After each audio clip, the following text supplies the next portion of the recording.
Good evening, my dear friends. Today we will discuss about the recovery of debts by banks and what are the legislations thereon.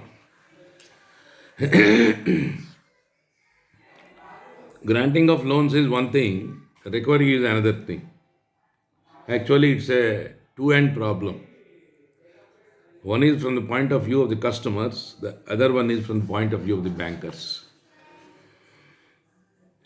We have to get a balance between these two persons and then work out that a more viable recovery process would take place without hurting either of the parties. So, at this juncture,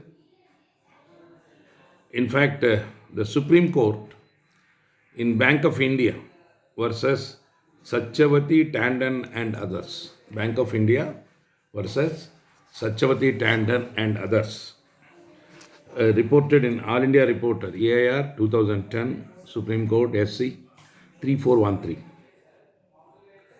In fact, on this recovery aspect, observed that, quote, where statutory remedies are available under a fiscal statute like the SARFAESI Act, Securitization Act, the exercise of jurisdiction under Article 226 by High Court would have serious adverse impact on the right of the bank and other financial institutions to recover their dues, unquote. So only under extraordinary circumstances a writ jurisdiction could be invoked under Article 226. Otherwise, under the appropriate legislations where appellate hierarchy has been provided, only that particular hierarchy has to be resorted to. This is a cardinal rule pertaining to this particular recovery aspect. And what is the exact meaning of recovery? Recovery means collection of dues. And then, if the dues are not paid by the customer regularly, then the loan account would be taken as an NPA, non-performing asset. There are specific guidelines issued by the RBI in this regard, and the recovery also is, as I told you, a Herculean task for the banks, especially public sector banks. When loan mela, they give loans, recovery is concerned, there will be pressure from the government to ultimately write off. So this is a very big process which has to be undergone with pain and loss also.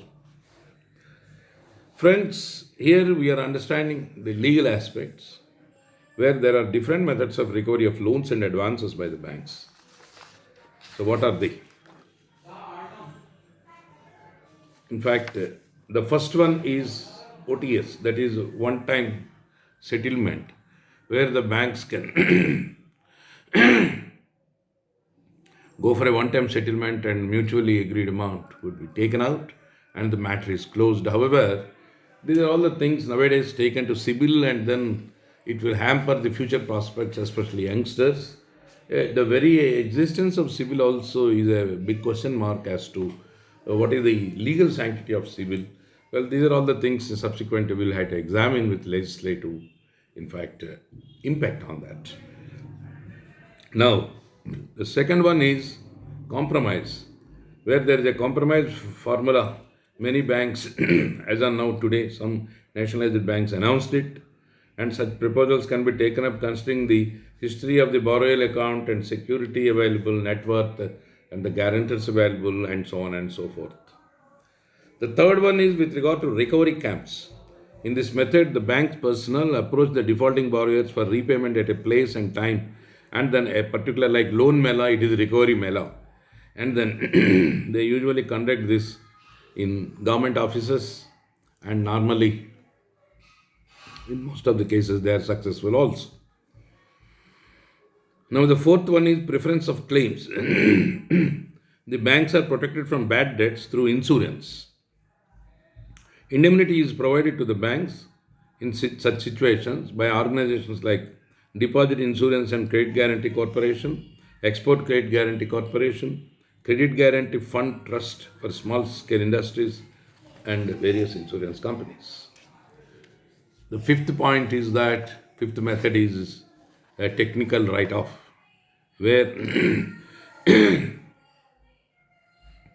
The borrower has no means or he expired, then the loan will be written off. Sixth one is extraordinary situation where it's filing of suits, where above 1 lakh, the value of the, loan, the securities are available, then usually SARFAESI Act, Securitization Act can be invoked, otherwise suits can be filed, and then appropriate court procedure will have to be followed thereon. Then, friends, there is one more method, DRT, that is the debt recovery tribunals, that is called the Recovery of Debts Due to Banks and Financial Institutions Act 1993. It could be invoked where the loan amount is 10 lakhs and above. And then eighth one is Lok Adalats under the Legal Service Authorities Act 1987, where a compromise can be secured. And the ninth point is the Securitization Act, that is the Securitization and Reconstruction of Financial Assets and Enforcement of Security Interest Act 2002, which is called SARFAESI Act or the Securitization Act, where the due balance, in fact, is below 1 lakh or unsecured loans against so and so, they are exempted from the purview of this act, but otherwise this act can be invoked. And the last part is recovery agents, but the Supreme Court and High Court said the recovery agents cannot force, only they can coordinate. But ultimately, all these methods can be utilized for taking appropriate steps for recovery of dues from the customers.